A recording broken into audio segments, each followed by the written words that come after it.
Welcome, beautiful soul, to the space between science and spirit, where your inner world becomes your outer magic. 3 things cannot hide for long: the moon, the sun, and the truth. Gautama Buddha. The moon has a natural cycle. The moon may be obscured during its phases, new moon, clouds, eclipses, but it always returns to visibility. It always follows a predictable cyclic rhythm. Even when the moon is hidden, we know it's there. It reflects light, not its own, but the sun's. Symbolically, the moon represents your hidden self, the subconscious mind, your emotions, and your intuition. It's waxing and waning, echo the fluctuations of human feeling and the phases of life. Hidden emotions, secrets, or suppressed memories might be buried for a time, but they inevitably resurface. Like the moon behind a veil of darkness, the moon's reflection of light also speaks to how truth can appear indirectly. Truth can appear indirectly at first, reflected in our dreams, signs, or subtle shifts. The sun, a natural truth. You can't block the sun forever. Even during a total solar eclipse, the sun is not gone. It's only momentarily hidden. Its light and its heat sustain life. It's a constant, even if the clouds or nightfall obscure it. Symbolically, the sun is clarity, illumination, divine truth, and consciousness. The higher self, the soul, enlightenment, always present, though we may forget it in our shadow moments. Where the moon represents inner truth, the sun symbolizes outer truth, or clarity that comes with awareness. Lies, delusions, or ignorance may darken understanding, but like the sun, truth inevitably rises, piercing through confusion. If you choose to look for truth, you take the red pill. You stay in Wonderland. And your subconscious mind shows you how deep the rabbit hole goes. Remember, all I'm offering is the truth, nothing more. The truth, a cosmic and moral law. Truth is indestructible. It may be veiled by illusion, ignorance, or denial, or fear, but like celestial bodies in orbit, it cannot be hidden forever. In Buddhist thought, truth, the Dharma, is the natural law, the ultimate reality beyond appearance. To live aligned with truth is to move forward toward awakening. To deny truth is to suffer an illusion. But even that illusion is impermanent, whether it's personal truth, who you really are, or universal truth, the nature of existence, or situational truth, facts and realities. They seek expression. Suppression, repression, or deception may delay truth, but truth has a kind of gravitational pull. It demands to be known. Time is revelation. All 3, the moon, the sun, and the truth, are revealed over time. You can't permanently keep them from sight. Time is a tool of unveiling. This teaches patience and faith in the process of revelation, your inner awakening. You may deny your own truth, your path, your calling, your pain, or even your light, but it will find you. Like the moon and the sun, it shows up in our dreams. Synchronicities are life lessons or breakdowns that force breakthroughs. Authenticity always resurfaces. The lies cannot outlive our truth. The universe moves towards clarity, not confusion. You don't need to fight to expose truth. You just need to hold space for it. It will rise. Just like the moon, just like the sun. In Buddhism, karma ensures that actions have consequences, even if wrongdoing is hidden. It generates a ripple that brings truth to the surface. Truth is like water. It always finds a crack to flow through. You can't dam the truth. You can only delay it. Someone enjoying a higher level of consciousness understands more, is not bound by past patterns of thinking and behavior, and thus has more freedom of choice and action. That's a quote from Tony Nadar from his book, One Unbounded Ocean of Consciousness. Simple answers to the big questions in life. You are that someone. The ocean of consciousness chose you. The ocean of consciousness chose you to lead the way, not to follow, but to carry your flame toward awakening. Now, it's time to shift into the top-down approach of consciousness, where the higher self guides the lower self with clarity, compassion, and command. Activating your subconscious mind is like handing the baton to Brendon Rodney in the anchor leg of the 4x100 relay at the 2024 Olympic Games. It's the power of teamwork, the power of trust, and the power of momentum. You're not running alone. You're being carried by something greater. Have you ever made a decision, then realized later you didn't think it, you just knew it? That's not a fluke. That's your subconscious mind doing its job, silently running the show behind the curtain. The subconscious mind is far more perceptive and aware than our conscious mind is. And the subconscious mind processes vastly more information than we will ever be consciously aware of. To grasp how much the subconscious mind sees that our conscious mind does not, let's flow into a few mind-blowing science facts being studied about this mystery. 1. The subconscious mind processes 11 million bits of information per second, according to research by Dr. John Kilstrom, a professor of psychology at the University of California. The subconscious mind is capable of processing about 11 million bits of information per second, while the conscious mind can only process 40 to 50 bits per second. That's like trying to sift the ocean through a straw. Meanwhile, your subconscious is out here surfing the waves, tuning into every sound, every shadow, every vibe in the room. This statistic, its staggering difference, shows that the subconscious is constantly absorbing and processing far more information than we could ever be aware of. Absorbing and processing far more information than we could ever focus on. It's taking in everything: sensory data, memories, emotions, and even non-verbal cues, while the conscious mind only handles a fraction of this input. 2. Conscious awareness versus subconscious processing. It's not just about data, it's about intuition. Neuroscientist Antonio Damasio's work on decision-making revealed that the subconscious mind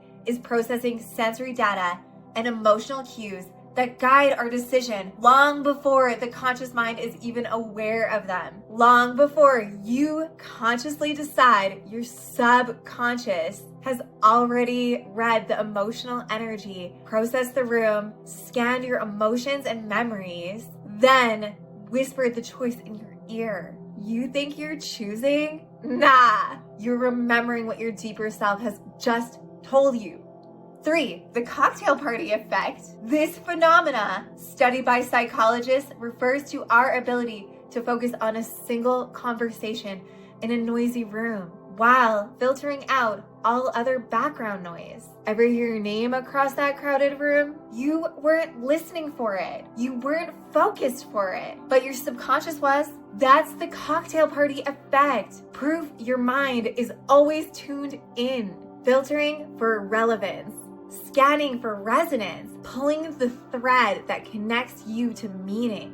Your subconscious filters the world around you for what it thinks matters to you, like a built-in antenna to what resonates with you. You only hear what you want to hear. We only see what we want to see. Our shadow selves know all. 4. Pattern recognition and subconscious awareness. Even when your conscious mind is offline or just overwhelmed, your subconscious is still playing chess. Split brain studies, Gautama and Sperry, show your subconscious can make decisions, read patterns, recognize situations, and guide your actions without you ever being aware of it. That pull you feel toward a place or a person or a thing you just like. I just like them. That is your subconscious lighting the way for you. Your intuition, that's your subconscious reading energies, past experiences, the subtle cues. This is your autopilot mode. While your conscious mind was zoning out or focused on something else, maybe a podcast or a daydream or your to-do list, your subconscious took the wheel, literally.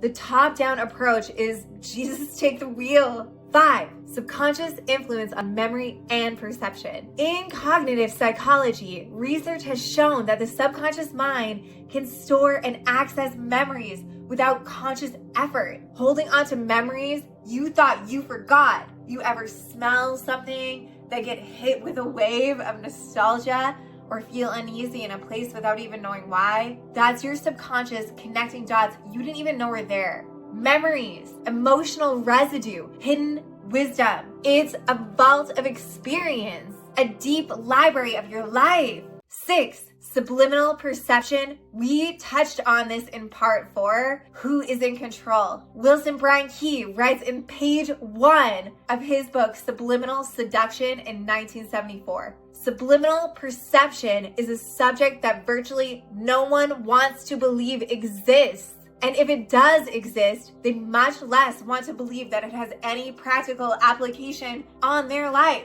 The techniques are in widespread use by media, advertising, and public relations agencies, industrial and commercial corporations, and by the federal government itself. Research on subliminal messages show that the subconscious mind absorbs and acts on information presented below the threshold of conscious awareness. Even things you don't notice consciously still land inside of you. That's subliminal perception. Images or sounds too fast or too soft for your conscious mind to detect can still influence your behavior, mood, even your beliefs. Merchandisers, by embedding subliminal trigger devices in media, are able to evoke a strong emotional relationship between, say, a product perceived in an advertisement weeks before and the strongest of all emotional stimuli,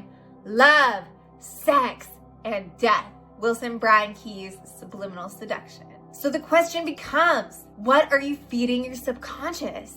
Your environment, your self-talk, the shows you watch, the music you play, it's all programming. This is why intentional living matters. It's not about being perfect.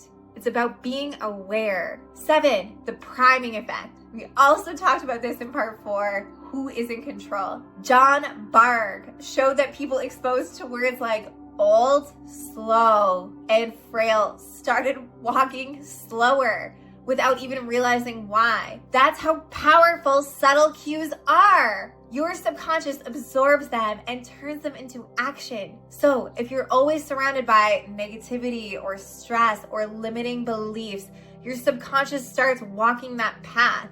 But the opposite is true too. Speak love, speak truth, flood your space with symbols of your higher self, and your subconscious will move mountains to get you there. Spell number 9, affirmations. Affirm. I am as strong as steel. I am as flexible as a blade of grass. I am the magician. I am the magician. And your subconscious never sleeps. It doesn't rest. It doesn't clock out.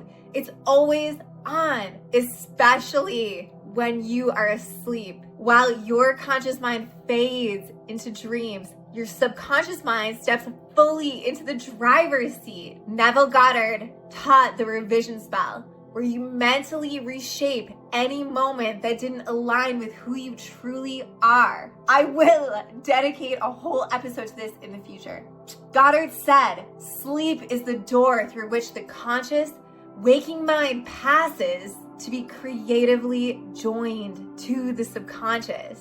Dr. Wayne Dyer emphasized that the last 5 minutes before sleep are powerful because whatever you hold in your mind sinks into your subconscious and is rehearsed all night long. Dyer teaches, assume the feeling of the wish fulfilled and then go to sleep. In yogic tradition, there's yoga nidra, a meditative state between waking and sleeping, where you plant a sankalpa, an intention, deep into your consciousness. It's like setting the compass of your soul while your body rests. During sleep, your subconscious replays the day like a highlight reel, decodes the emotional data, files long-term memories, and tests out creative solutions behind the scenes while you're off in dreamland. That's where the phrase sleep on it comes from. Rooted in neuroscience, cognitive studies show the brain continues to problem solve through deep and REM sleep, often delivering flashes of clarity by morning. Your conscious mind rests, but the backstage crew, your subconscious, is actively rewriting the script. Sleep is your galactic bridge where shadows soften and the future align. How cool is that? Look for symbols within your dreams. Studies using EEG and fMRI scans show that during certain sleep phases, especially REM sleep, your brain is more active than it is when you're awake. That's right. The subconscious turns up the volume while your conscious mind is offline. Sleep isn't just rest, it's integration. Your mind is rewiring. Your spirit is receiving. Your energy is resetting. This is where healing happens. This is where alignment gets real. Welcome to your new bedtime ritual. Spell number 9, affirmations. Affirm. I dream literally and clearly. Bashar, the channeled entity by Darryl Anka, emphasizes the transformative power of affirmations in this quote. Every belief you buy into becomes a reality you experience. Your words are spells. Speak with intention. Wow. Let's highlight the importance of using conscious language to shape our experiences. Last year, I read an article about Goldie Hawn and Kate Hudson, how they vowed to replace the words that belittle and break with words that rebuild and uplift. I think about that all of the time. We can deliver the same message, get the same point across, and still respect one another. You are a co-creator with the universe, and so is everyone else.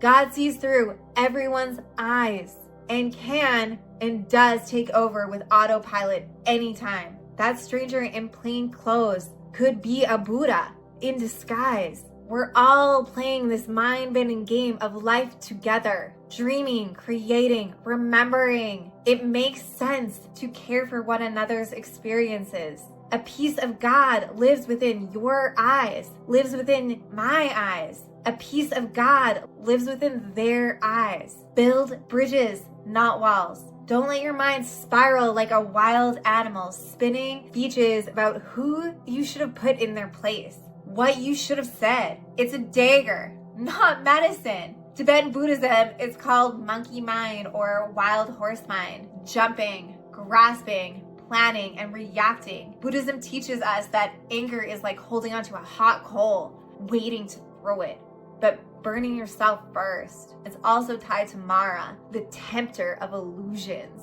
who tries to pull the practitioner off their path through doubt, pride, and distraction, especially mental dramas. The Noble Eightfold Path is about gentling that wild mind with presence, breath, and metta, empathy, specifically right speech. No harsh words, no idle gossip, no lying, no divisive speech. Right speech. The focus is skillful, conscious communication that protects both the speaker and the listener. Metta, empathy, loving kindness, which holds space for even the parts of us that want revenge. Power, or the last word, and transforms that fire into peace. The Phoenix, mindfulness. I observe my spirals without judgment, seeing them as clouds passing by, clouds passing through awareness. This is actually a really calming Qigong pose about imagining your hands shifting and moving away those clouds, exchanging out the energy. There is strength in silence. There is power in stillness. Give space. Go slow. A respectful way will appear. Grace always arrives when you're listening for it. That article I read was written by Oprah Winfrey. I was a latchkey kid. Oprah helped raise me. Love you, Oprah. And I've always loved Goldie Hawn and Kate Hudson.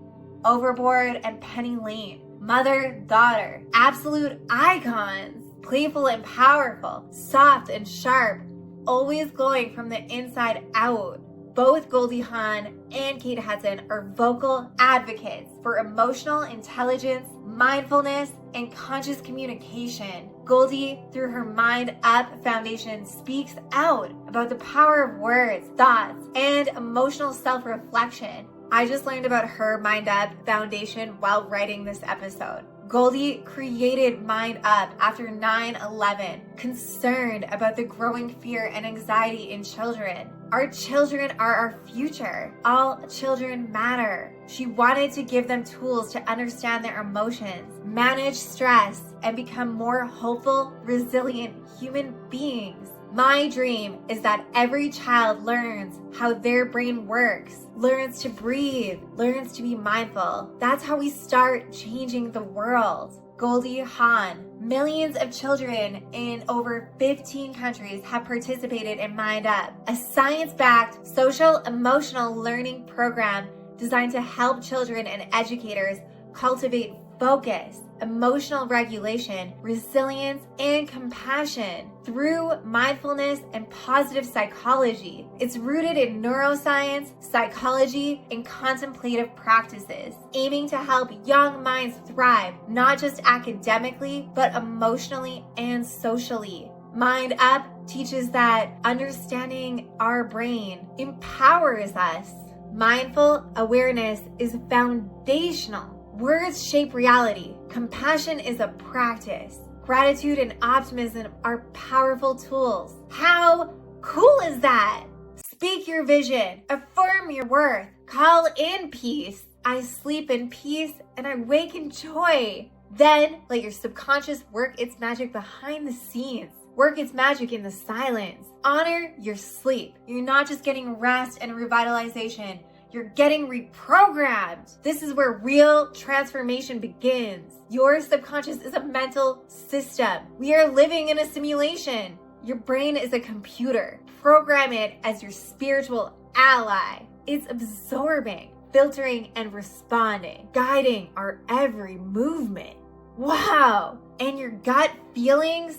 That's real. Your sudden clarity? That's not random. The more aligned your subconscious becomes with your conscious goals, the more powerful, fluid, and miraculous your life feels. Speak to it. Trust it. Let's reprogram our subconscious minds to work with intention, love, and vision. The top-down approach. We don't need to control everything. We just need to align our inner worlds.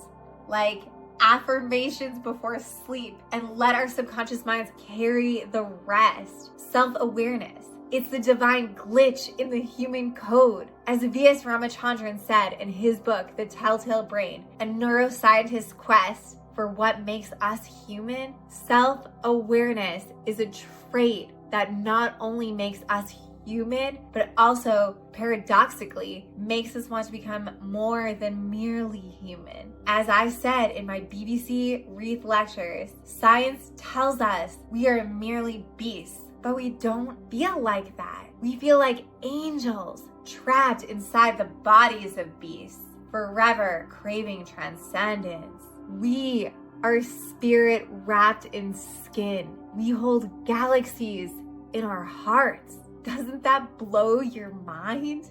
Stephen Richards writes in his book, The True You, never allow your mind to wander untamed like a wild animal that exists on the basis of survival of the fittest. Tame your mind with consistent focus on your goals and desires. I love that quote. Hack the system. The definition of the law of attraction, whatever you think about with feeling, is the timeline that you pull into your life. The law of attraction is the essence of magic. Let's take this caller. Hey, H-Bomb. I am constantly bombarded with feelings of anxiety throughout my day. From the busy go of my schedule, sometimes I feel like I am caught in a whirlpool. Sometimes, by the time I park the van in the driveway, I can't even remember the drive there, like I was on autopilot the entire way. And honestly, you're making me scared. Like, are you saying that's what I'm feeding into the magic mirror? Am I imprinting this chaos into my subconscious, into the law of attraction? Doom and gloom? Hey, thanks for calling. Yes, unstructured or unfocused thinking will imprint on your subconscious mind. Whatever you think about with feeling, you pull in that timeline, good or bad, and can lead you to aimlessness, distractions, or negative outcomes. And you're not here for that, okay? You're gonna slay your dragon of lack and limitation, the energy leashes and ghosts of who you used to be. This is where you choose. You either fall deeper into the pit or you rise like the phoenix. The resurrection of Jesus, metaphysics, the universal blueprint for spiritual rebirth, the inner alchemy of awakening. Jesus descending into death is symbolic of the ego's dissolution, the surrender, the void, the letting go of illusion. The resurrection, the soul reclaiming its light. It's the moment the divine self rises from the ashes of suffering, limitation, and false identity.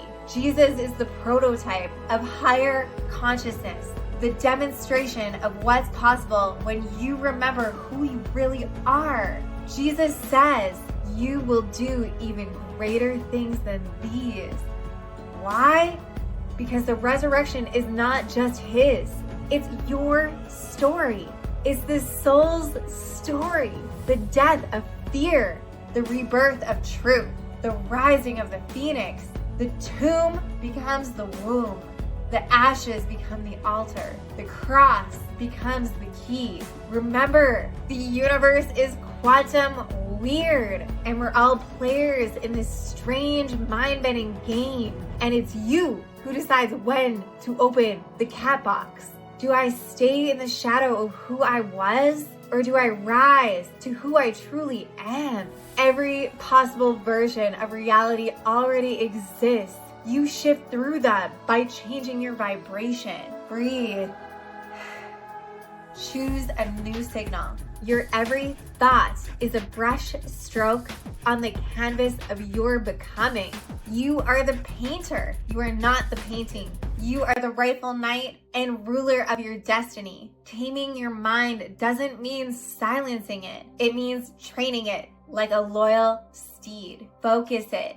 Feed it beauty, vision, and clarity. Give it a quest worth bleeding for.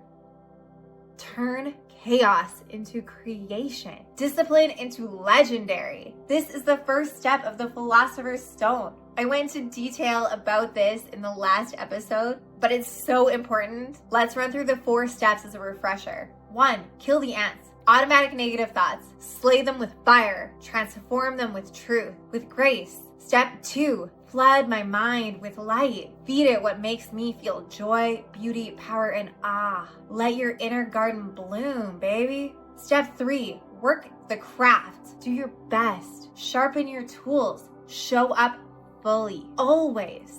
To quote Snoop Dogg, go all out. Whatever it is you do, become a master of your craft. Whether big or small, take the time and devote the energy to be the best in all you do. Every thought I think, every word I speak, every act sends energy through the magic mirror, the space-time continuum. How you do anything is how you do everything. So move like royalty. Create like a mystic. Speak your words affirming that they shape your world, because they do. And finally, surrender. As the dreamer in Waking Life was told by Otto Hoffmann, the quest is to be liberated from the negative, which is really our own will to nothingness. And once having said yes to the instant, the affirmation is contagious. It bursts into a chain of affirmations that knows no limit. To say yes to one instant is to say yes to all existence. Say yes to now, to you, to life waiting to be born through you. The way out is the way in. Ride that rainbow, my friend. The fifth key to the universe: follow your bliss. Practice awareness. Know what makes you happy and write it down. Let your happiness become the current that guides your stream of consciousness. Your brain likes sameness. It craves repetition. In fact, research shows that up to 95% of your thoughts are repeated daily, and most of them are unconscious. Your brain is going to circulate something. Why not consciously make it joy? Training neural pathways to flow gratitude, ease, wonder, and delight like a river carving a canyon. The more you flow these thoughts, the deeper the groove becomes. Activate happiness as a default stream of consciousness. Thomas Jefferson wrote this iconic line in the United States Declaration of Independence, 1776, that all men, human beings, are endowed by their creator with certain unalienable rights. Among these are life, liberty, and the pursuit of happiness. Don't wait for joy to find you. Intentionally wire it into you, because when your brain gets used to joy, it starts to seek it, expect it, and create it. And it's a scientific fact. Happiness is contagious. By following your bliss, you are serving others around you. And it's a scientific fact that consciousness comes in degrees. The more aware we are, the more consciousness we have. It's a fact. Keep a journal. Know what makes you happy. Know what you are going after. Because the universe abhors a vacuum. When you get clear, you create direction. And by writing down your manifestations, your joys, and your gratitudes, you're tuning that frequency. You're tuning in to that frequency. You're sending out a signal. Your thoughts are the signal, and the universe responds to clarity with alignment. Keeping a journal is a powerful tool for building awareness. Spell number 3, journaling, self-awareness, emotional awareness, and mindfulness. How to make magic in your journal. Write down what you want, your manifestation, for quickest results every day, multiple times a day. But everyone's path is unique. You do you. Be your own pace bunny. Just make sure you are clearly asking for what you want. Whatever you think is cool.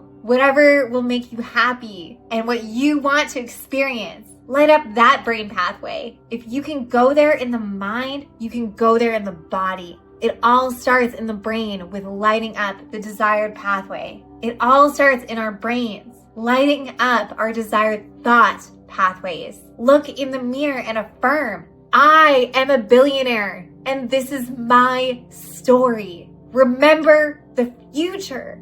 This moment is a memory of your future billionaire self. Stand tall. Respect yourself. Affirmations. Reprogram the subconscious mind to believe that abundance is not only possible, but is already on its way. Key number 3, relax and have fun with it. Emphasize a sense of ease and effortlessness. Wealth will come to you naturally, freely, and without a struggle. The tried, tested, and true Bob Proctor affirmation. I affirm, I am so happy and grateful now that large sums of money come to me for the good of all by the free will of all, quickly, easily, effortlessly, and joyously. Bob Proctor is best known for his teachings on the law of attraction, abundance mindset, and personal growth. He was featured in the movie The Secret and has inspired millions through his books, seminars, and programs, particularly around how we can achieve financial success. personal fulfillment, and an improved mindset using the core principles in manifesting wealth and success. With these two 100% guaranteed to work spells. Number 9, the power of positive thinking, aka affirmations. And spell number 4, visualization. Okay, let's take this caller. Greetings, Earth listener. We have been monitoring your vibrational broadcasts. Your affirmations? They are sound spells, frequency codes, not mere words, but quantum signatures. When repeated with belief, they bend light around your path and rewire the matrix you live in. We observe you using these phrases to attract abundance, peace, and purpose. Excellent. Keep this up. You are remembering how to command the simulation, but listen carefully. The spoken word is powerful, yet the written word, the scripted spell, is sacred. This is where your magic lies. Proceed now to the ritual you call journaling. Log your dreams, anchor your intentions, and note the forces you cannot control. Those are the currents you must learn to sail. Transmission ending. Message received across time and space and intention. We will continue to cast spells with our thoughts, words, and our pens. This is how you make magic within your journals. Note the details around you, which you can't control and yet affect your life. The weather, atmospheric pressure. Atmospheric pressure is a force exerted by the weight of air in the atmosphere. It affects all life. Hunters watch the barometric pressure, and it can have several effects on your body, such as breathing and oxygen intake ability. Pretty important. Joint and muscle pain, sinus pressure, and fluid retention. Be aware of your breathing. Breath is life. Among the Creek Indians of the Southwest, for instance, the creator God, the only divinity equal to or exceeding the earth and the sun in its power, is called the master of breath.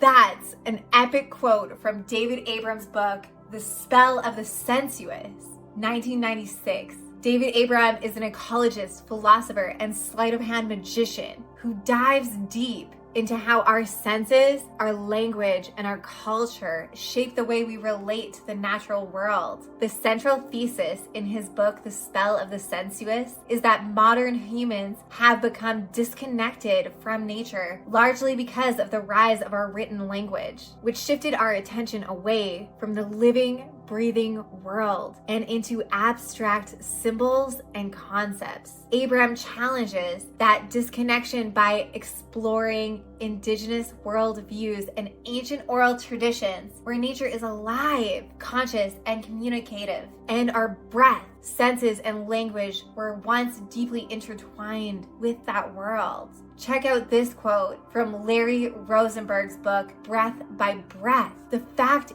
is, when we focus on the breath, we are focusing on the life force. Life begins with our first breath and will end with our last. To contemplate breathing is to contemplate life itself. Your breath is a piece of life that you can control. Breath is spirit moving in and out of you. Oxygen evolved on this planet through photosynthesis, and our human life breath is now part of this greater exchange. Wow! Early in Earth's history, the atmosphere was composed mainly of gases like carbon dioxide, methane, and ammonia, with very little oxygen. Life on Earth was anaerobic, without oxygen, and organisms relied on other chemical processes for energy. Around 2.4 billion years ago, photosynthesis evolved in cyanobacteria, formerly called blue-green algae, and other early plant-like organisms. These organisms began using sunlight, carbon dioxide, and water to produce glucose, a form of energy, and oxygen as a byproduct. In this process, carbon dioxide, CO2,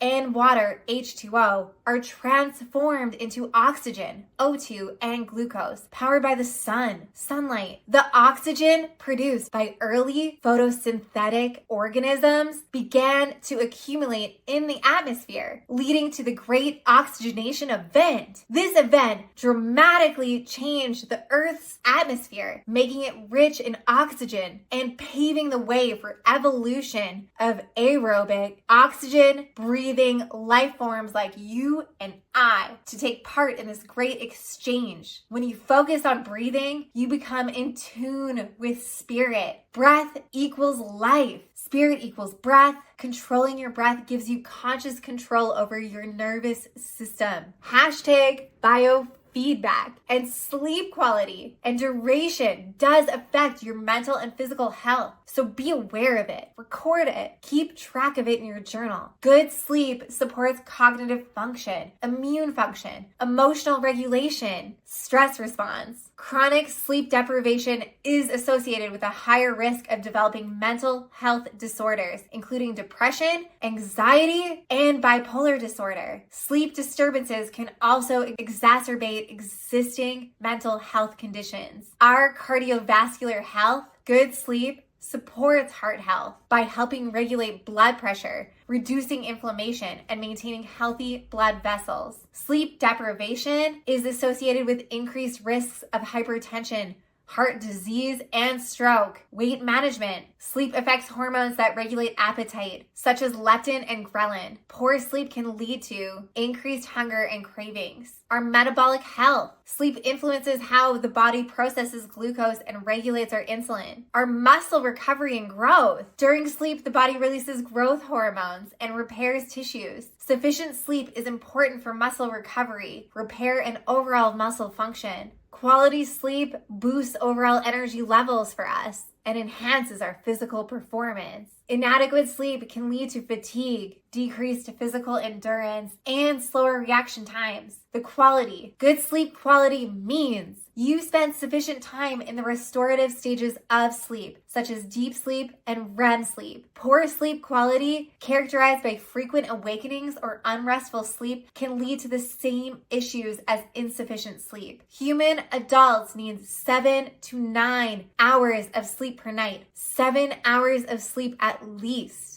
Consistently falling short of this range can have negative effects on both our mental and physical health. As a magical practitioner, as someone who engages in practices that are supernatural, mystical, and spiritual in nature, as someone whom works with various forms of magic, rituals, and spells, and esoteric knowledge to influence my life and the world around me, if you are serious about being a witch and practicing the craft, drink 8 glasses or more of water a day and get a minimum of 7 hours sleep, and exercise your heart-brain communication every day. I talked about this in detail in part 2, the heart-brain connection, our animal body, the biological interface that houses our eternal spirit, our consciousness. The body is the inner wheel of time.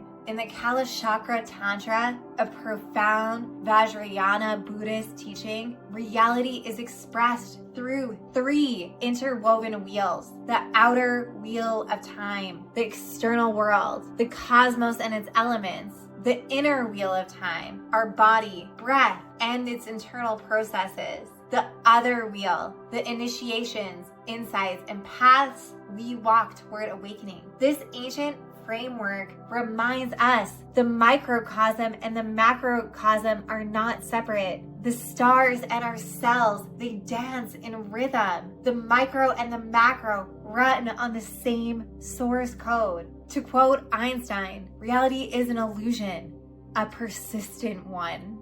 You are not just in the simulation. You're part of the programming. If you want to be a witch, if you want to be a wizard, a warlock, a sorcerer, a master alchemist, care for yourself with love. Last night, I was watching the Architectural Digest episode inside Lenny Kravitz's open door, regal Paris home. So he's just sitting there all relaxed on the floor and he says, "We're in the bedroom. It's a gift to be able to sleep peacefully every night. The word recreation is recreation.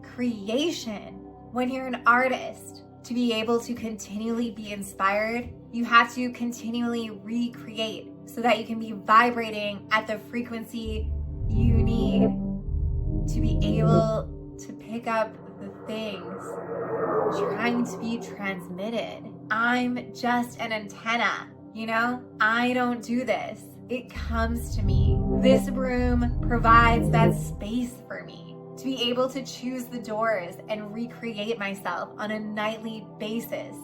Wow! This is what I'm saying. This is what I'm talking about. Lenny Kravitz wearing his big sunglasses on inside, ends his bedroom tour chuckling that he sleeps on the floor sometimes. I love you, Lenny Kravitz. He's so cool. So ask yourself, are you feeling strong? Do you feel alive? Because to transmute base elements into gold, generate the Philosopher's Stone to reach peak manifestation bandwidth, you've got to optimize the hardware and the signal. Mood, breath, inputs, your fuel. Care about your own wellness. The calibration of your inner algorithm. Religious scriptures describe this as purifying your mind and body as a temple for light. It's self-care. It's spiritual alchemy. Those are two big things I always try to feed through the magic mirror. Thank you that I am strong. Thank you that I feel alive. Thank you for the wealth and health to live today. May my gratitude grow my blessings abundantly. Affirm, I am as strong as steel. I am as flexible as a blade of grass. I am the magician. I feel alive. Thank you for the wealth and health to live today. My gratitude grows my blessings abundantly. My cup overflows. It's powerful. An Olympic athlete tells himself he's the strongest until he is. An Olympic athlete tells himself he is the fastest until he is. Write what you want to feel, and it's already yours. Nurturing your inner world, the microcosm, to affect the macrocosm through mood, breath, inputs, and gratitude. You align with the greater cosmic order. This alignment is the essence of spiritual alchemy, transforming your being into a conduit for higher consciousness. Let's take this caller. Hello, Harmony. We are Ra, a humble messenger of the law of one. We are not of your density, but are from the sixth density, from what you would call the vibration of love. Light, light, love. We have this message for you. The heart of the discipline of the personality is threefold. 1. Know yourself. 2. Accept yourself. 3. Become the creator. The mind contains all things. Therefore, you must discover this completeness within yourself. Thank you, Ra. Your transmission, tuning into our divine frequency by knowing ourselves, accepting ourselves, and stepping into the role of conscious creator. That's far out and right on. Key of the universe number 3, relax and have fun. Your emotions are your signal. They are your soul's soundtrack. When you feel happy, curious, relaxed, and balanced, or playful, you're aligned with your higher self. That's the frequency where your manifestations take root. In the movie The Secret, they go into detail about this. I feel good when I'm petting my cat. Well, that's great. Keep doing that. Whatever makes you feel relaxed, healthy, and happy is how spirit communicates with you that you're on the right path. This experience will be completely unique to you and often won't be understood or supported by others. I love this Steve Jobs quote from his 2005 Stanford commencement speech that encapsulates his life philosophy. You can't connect the dots looking forward. You can only connect them looking backward. So you have to trust that the dots will somehow connect in your future. You have to trust in something, your gut, destiny, life, karma, whatever. This approach has never let me down, and it has made all the difference in my life. Get to know your good feelings, what brings you joy. Take notice when they come to you. Learn how to create them and how to visualize them. Be able to mentally get yourself there. As above, so below. If you can go there in the brain, you can go there in your reality. Ooh, it looks like we have Ra again on the line. Hey guys, what's up? The moon, as you call it, is a satellite which has been placed in your sky for a specific purpose. The moon is a construct designed to influence the experience of the mind, body, spirit complex. Wow, hey, that's cool. According to Ra, the moon serves as a tool for spiritual progression, influencing the experiences and lessons encountered by humanity. The moon is an intentional feature in our spiritual journey, crafted to aid our evolution. Ancient astronaut theorists say the moon is so strange, so odd in terms of what we find elsewhere in the solar system, and particularly in terms of what it does for the Earth, having made the Earth into a haven of life, that one feels obliged to ask the question, could such things have come about by chance? Was it placed there deliberately? Was it engineered, maybe by aliens? The Zulus have a legend that Wawani and Pinku, two Zulu deities from prehistory, were who brought the moon into existence by stealing an egg from a giant sky dragon, hollowing out the center, the yolk of the egg, and then rolling the resultant planet across the sky to become the moon. The reason that the Zulus say the moon was put there was to keep an eye on human beings. Ooh, spooky!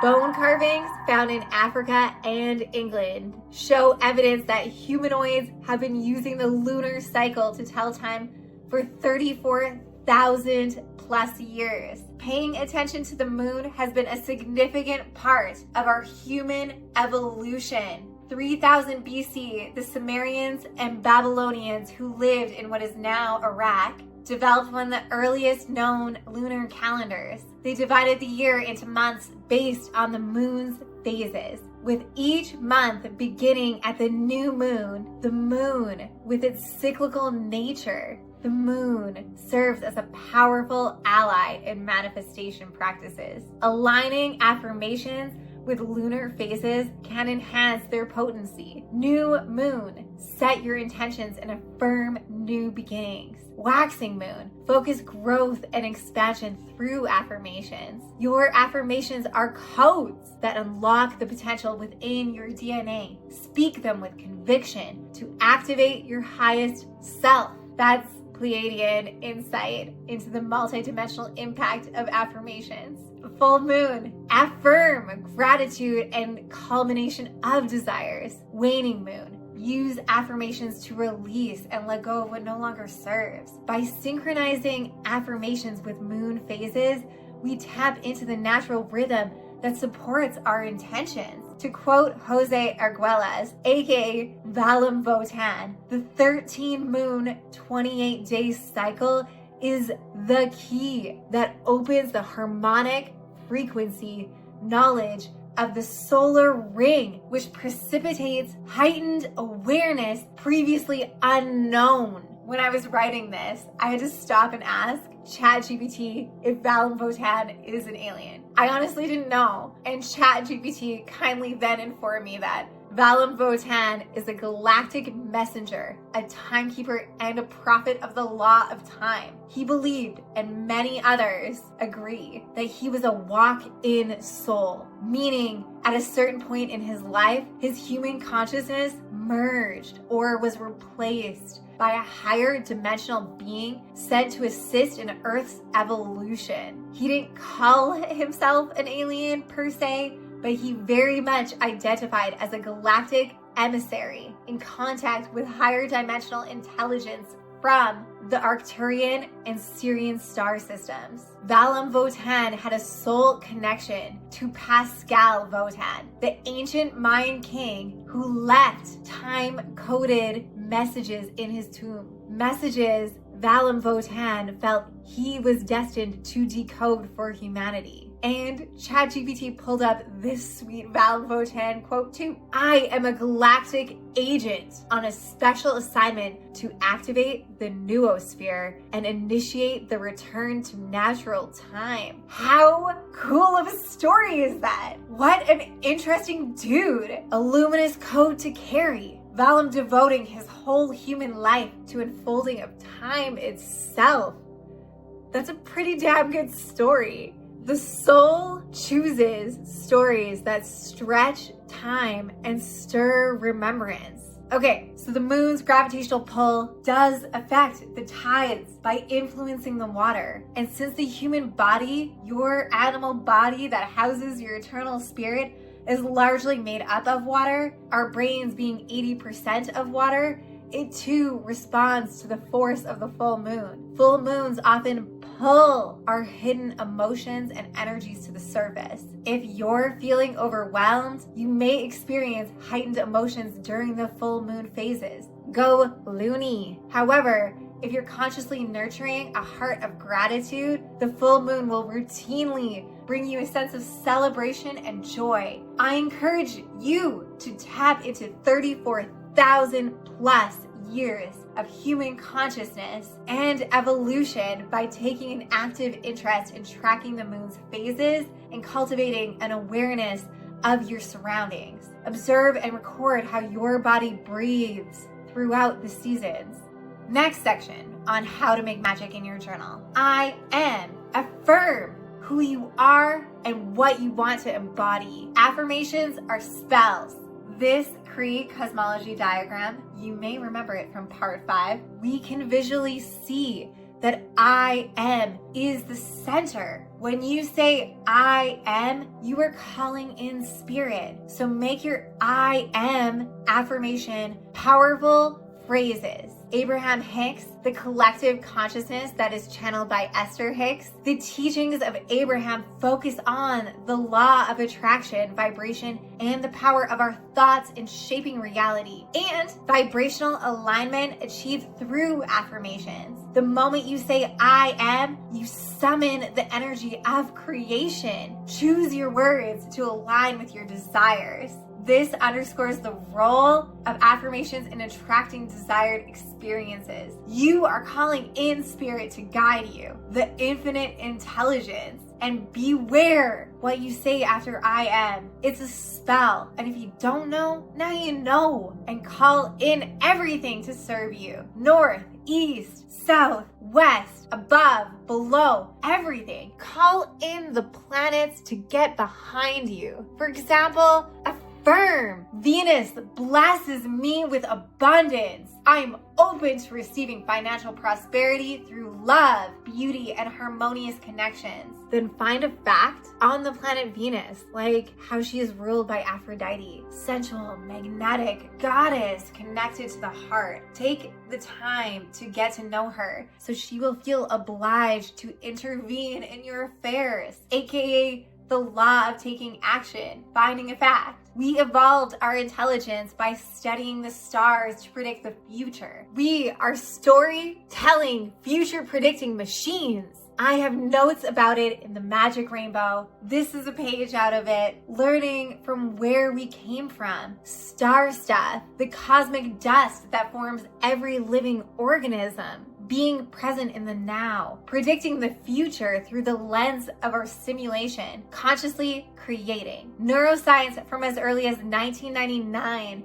shows that our mirror neurons are wired to anticipate what comes next. Wow! This is how I see it all connecting. And what gives the zodiac so much power? It has been studied, revered, and celebrated since the dawn of consciousness. Astrology is a language. If you understand this language, the sky speaks to you. Dane Rudar. As above, so below. As within, so without. As the universe, so the soul. The microcosm to the macrocosm. The wheels of time. The ape that looked into its own mind and saw the whole universe. So the vibration is strong when you think about the space-time continuum and how string theory is like a cosmic rubber band. Venus has existed, and I'm just using Venus as an example. There's 9 planets you can tap into. Venus has existed in the collective consciousness of humanity since the beginning of time. What a frequency to tap into. The frequency of infinite awareness. If this speaks to you and you try it, please let me know. Calling in the forces within me and around me, it makes me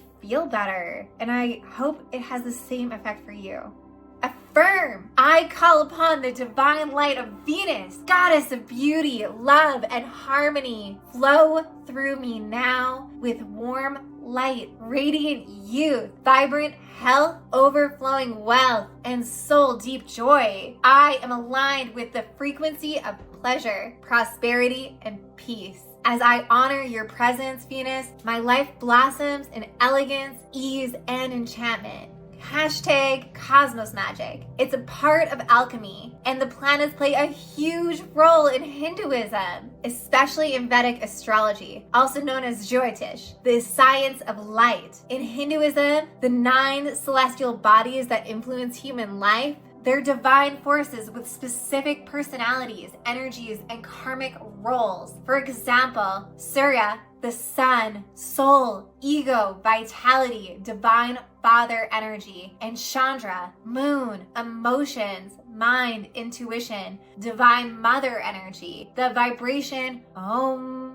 Om is believed to be the primordial sound that gave rise to the universe. Research into biofeedback explores how monks and meditators harness this vibration for healing. This concept ties into the growing field of frequency and vibration therapy, which uses specific sound frequencies to promote physical and emotional well-being. Frequency healing is real and does work. Research into mindfulness, also practiced by monks and meditators, have been shown to change the structure and function of our brain in ways that support better emotional regulation, attention control, and overall mental well-being. Cool. Okay, next section on how to make magic with your journal. I appreciate. Appreciation increases our mental strength. I am grateful. Express gratitude for the highest vibration. These words, appreciation and gratitude, are definitely cousins, but they symbolize different energies. And in mystical or magical contexts, these nuances are powerful. Starting a manifestation with, I am so happy and grateful,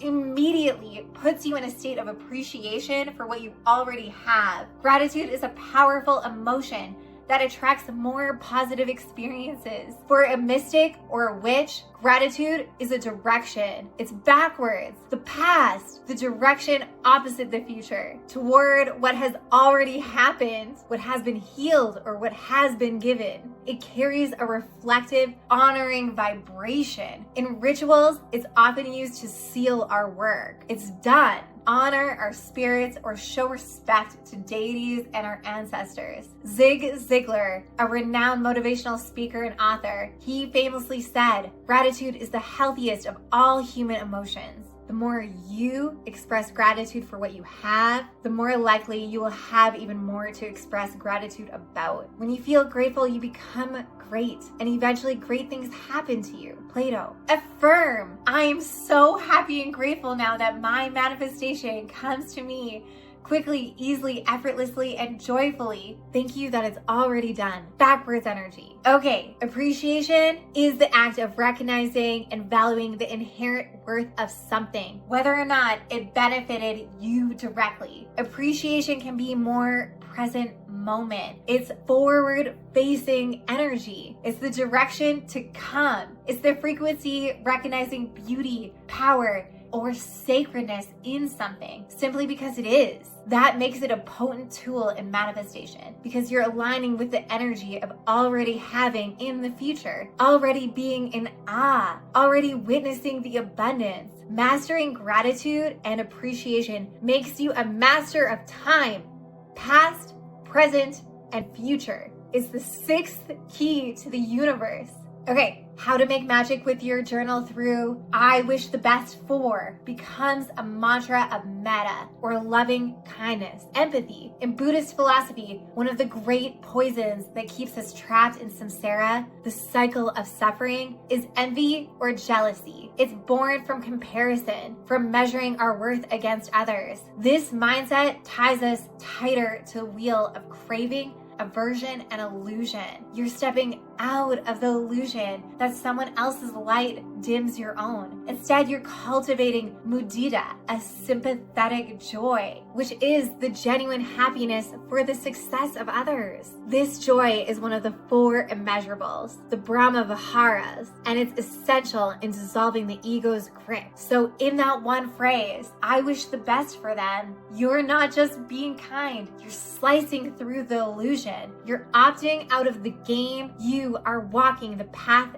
to liberation. You're saying, I no longer need to compete with you. I'm going to compete with myself. I no longer need to compare. I choose peace. I choose freedom. Utilize the power of positive thought and the law of attraction. Wishing the best for others from a pure heart pulls in your manifestations faster. It's proven. Okay, how to make magic with your journal through I send pure love to. Empathy is powerful magic. The first key to the universe. As above, so below. Key number 2, empathy. For people around you with difficult energies, I wish you only peace and prosperity. That is the only bridge to cross between us. Give light, give love, get love, keep it moving. How to make magic with your journal. For me, happiness is, we talked about this earlier, the 5th key to the universe. Follow your bliss. Pursue happiness. Knowing what makes you happy, what it feels like.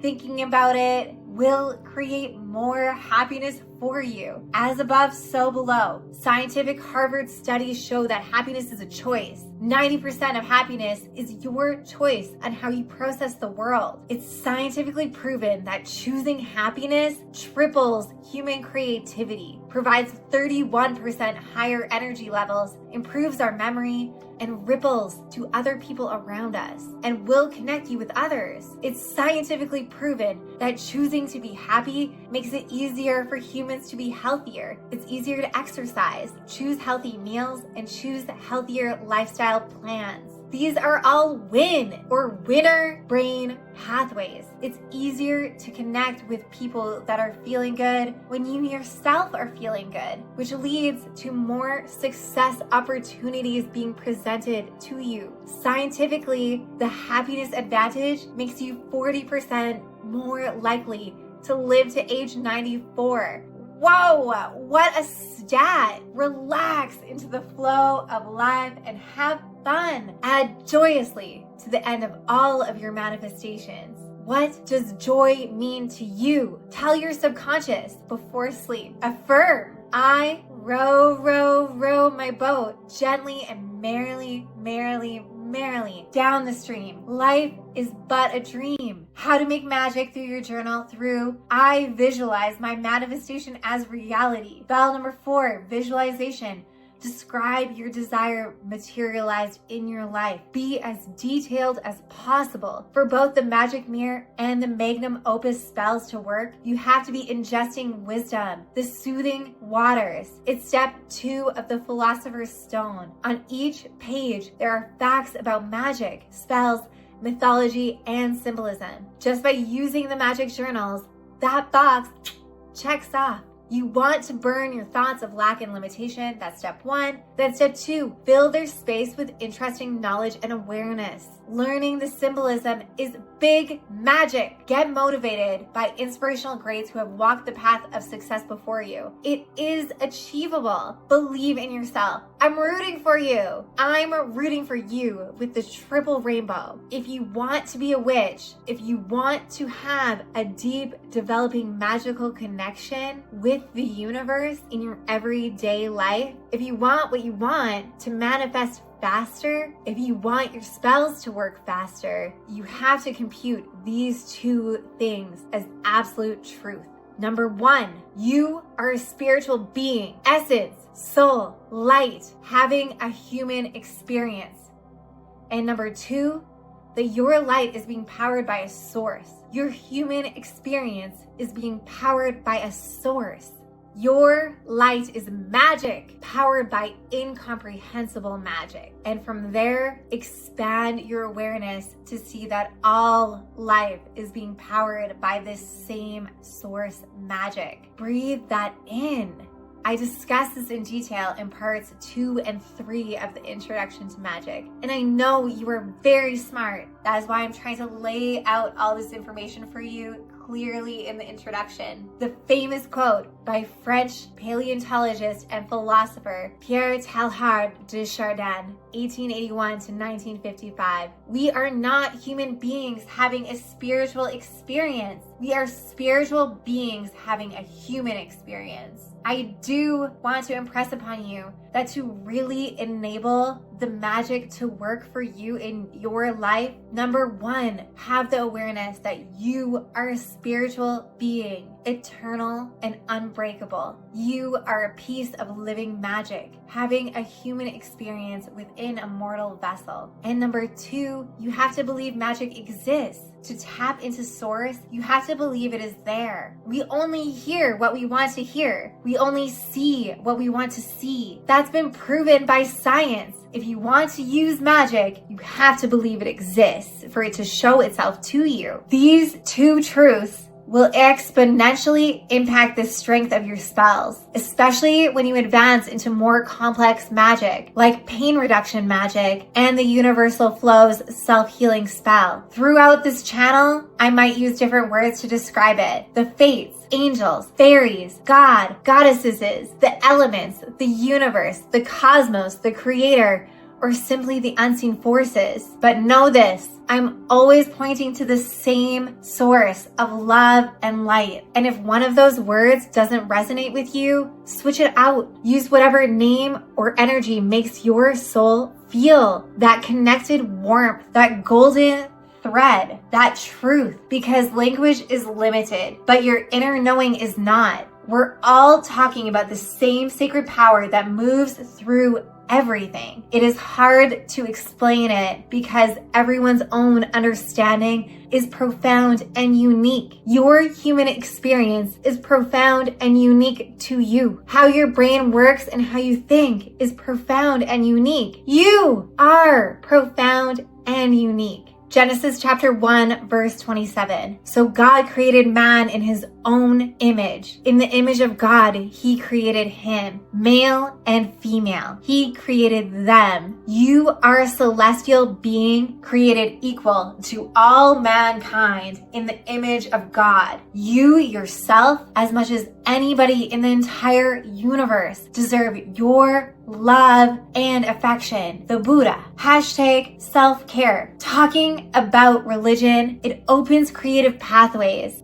The Bible has affected the beliefs and trajectory for billions of people for centuries. That fact alone is highly fascinating, especially when we think about the space-time continuum and how it can collapse and overlap. Think compounded energies, vibration, and frequency. In a future episode, I will discuss spiritual arts, rituals, and mantras. There are powerful magic spells in the Bible, as well as just trash about slavery. It was wrong then, and it is wrong now. We need discernment in what we see and what we hear and what we believe. Charles R. Swindoll. To be human is to be a storyteller. The Bible is a book of stories written 3,400 years ago. Today's triangle is all about acknowledging your awake thinking self as a tiny aspect of the totality of consciousness. You are not a drop in the ocean. You are the entire ocean in a drop. Rumi, please do not wall up. This isn't church. I'm on your side to take the truths and the spells out of the scriptures to impregnate your subconscious, to direct you on a path to flow a great flood of wealth into your life. Exercise the wisdom of Quo and take what truths resonate with you and use them as you want. Anything that does not have a ring of truth to you right now, ignore it and absorb the warmth of what I'm trying to share here. Quo is the collection of non-physical beings channeled primarily through a group called LL Research, founded by Carl Record, who also channeled Ra, the source of the Law of One material. Ra are 6th density beings of unity and consciousness. Hatan, the fourth density beings focused on love, and Latwi, the fifth density beings focused on wisdom, are all part of Quo. In the session by LL Research, dated February 10th, 2008, Quo touches on the nature of spiritual teachings and the role of discernment, saying each seeker must use their own discernment to determine what resonates with their personal truth. Sacred texts, including your Bible, contain both inspired truths and cultural distortions. It is the responsibility of the seeker to sift through these teachings, retaining what uplifts and releasing what does not serve. Let's take this caller. Yo, H-Bomb. If the universe really got infinite potential, how's that play into our personal reality? Like, if we're conscious beings with power, how deep does our influence really go in this sea of endless outcomes? But then you got Einstein out here saying, God don't play dice with the universe. So is it all fate? Or are we the ones rolling the dice and bending the rules? That's a great question. Thank you for your call. Yes, Einstein did wrestle with reconciling the idea of determinism, the idea that everything is predetermined by the laws of nature, quantum mechanics, with the concept of human freedom and free will. But he also knew the universe is full of mystery. Quantum mechanics introduces an element of randomness or unpredictability at the subatomic level. At the Planck scale, about 10 to the power of negative 35 meters. That's 100 quintillion times smaller than a proton. Space-time isn't smooth. It's more like a boiling pot of quantum energy. Tiny fluctuations, wormholes, and even baby universes could be popping in and out of existence. That's space-time foam, randomness at the quantum level, aka in the foam. It's real and important. It's part of how the universe creates itself. Stephen Hawking joked that not only does God play dice, but he sometimes throws them where they can't even be seen. And in Einstein's later years, he did acknowledge that human consciousness might be more deeply intertwined with the universe than traditionally understood, suggesting that perhaps we don't have the kind of free will we imagine, but rather we might be part of a larger interconnected cosmic order. The idea of all possibilities existing fits within this paradox. If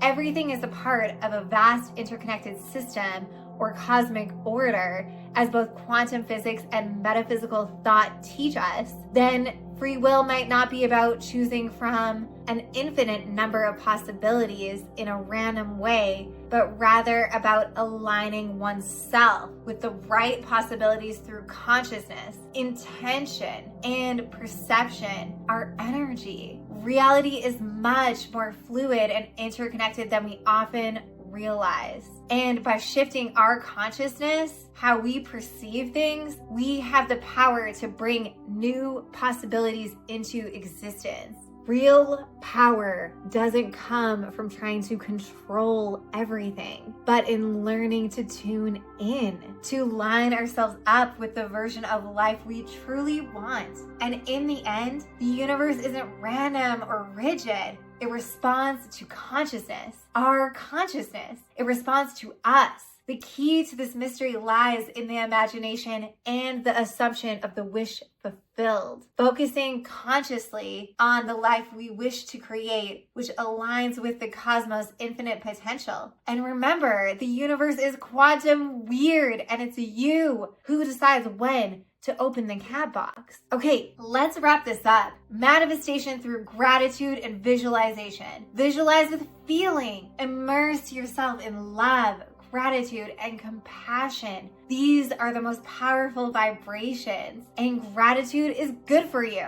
It's a central theme in every major religion, by every philosopher, by every motivational speaker. And it is a scientific predictor if you're going to live a long, healthy, and meaningful life. Affirm. Thank you Thank you for my enlightenment. Thank you for my guidance towards divine right action. Thank you for my intelligence. Thank you for my healing. Thank you for my protection. Thank you for the wealth and health to live today.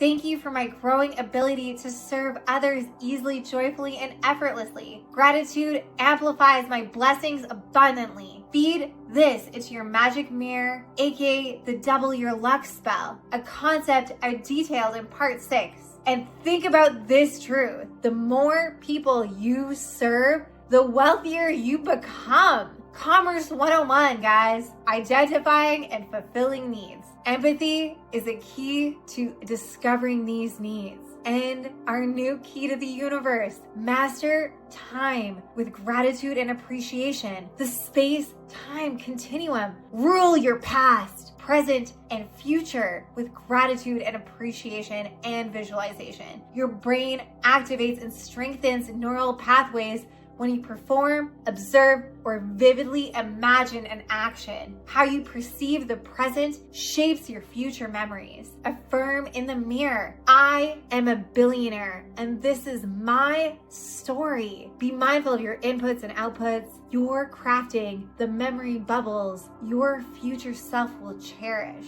The law of attraction. You attract what you visualize with feeling. By aligning your inner feelings with your desired outcomes, you set the stage for their manifestation to occur quickly, easily, effortlessly, and joyfully. Live as though your desires are already fulfilled. This proactive approach invites the universe to align with your vision.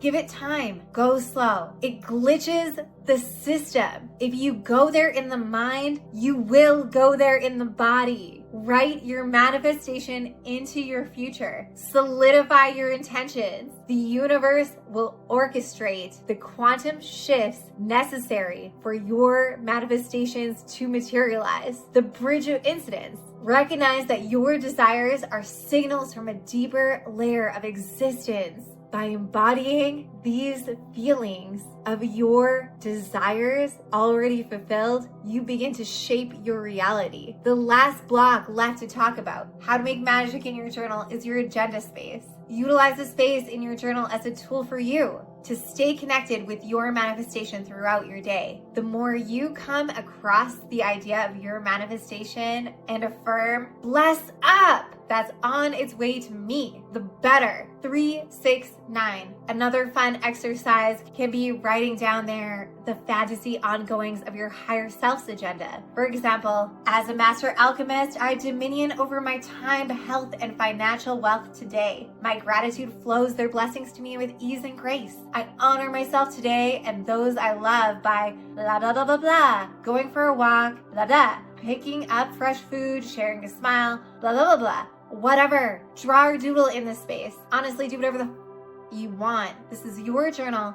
This is your human experience. This is your time on earth. Make magic happen. The moon hides in the dark, but only to wax again. The sun bows tonight, but rises with fire. Truth may fall silent, but it waits in every heartbeat, every shadow, every sunrise. Accept the challenge and say thank you for everything all day long, for every breath you take. Find love for all the moments of your life. Thankful that the hard, rainy days, knowing it's just a test, will be followed by a special rainbow in the sky just for you. And extra grateful for your happy moments. May the ever-expanding cosmos smile upon your gratitude, causing your happiness to be amplified and grow exponentially in harmony within it. If the only prayer you ever say your entire life is thank you, it will be enough. Quote from Meister Eckhart, 13th century German mystic, theologian, and philosopher. Today's episode theme song is Beautiful Day, Thank You for Sunshine by Trinix, Rushan, and Jermaine Edwards. This Wish, reprised by Ariana DeBose and the Disney cast, and Hope by NF. My name is Harmony Bomb, and thank you for watching. Thank you for sharing the triangle of the day, the moon, the sun, and the pinnacle of truth. The triangle is the element of fire. Truth is fire. Fire is salvation. Salvation sets you free. It burns through illusion. It scorches what no longer serves. It's the torch in the dark and the blaze that clears the way. It doesn't rise for balance. It rises to liberate you, to wake you up, to set your spirit on course. Truth doesn't care if you're ready. It climbs like the sun over the horizon, like the moon through the blackout sky.